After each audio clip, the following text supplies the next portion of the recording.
again. He loves to go straight up. There's the bottom, there's the side, there's the top of the aircraft. Rick Volker, Dr. Volker. You want to be exact? He's a dentist. Can you believe it? What a thing to do when you're not working on somebody's mouth. Coming straight down again towards the ground. Diving down. Rick Volker and the Superboy SU-26. Voici maintenant la réponse d'Imus à la question mathématique.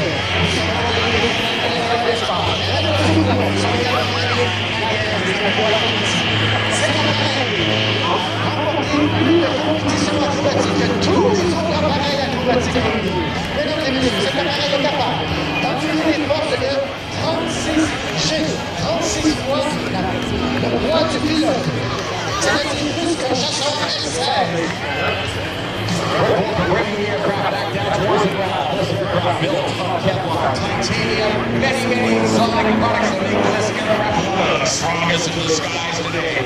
Designed for one thing and one thing only, unlimited aerobatics like you see here today. There he is, toppling the aircraft, skiing. Look at this, he's into a flat spin, pulls it out of the flat spin. You know, back in the old days, if you did that, either the wheels came off or you had to jump out of the aircraft.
Now, keep low, guys. Keep low. Keep low. This company? Can you go down? Down. Down. Here he comes again.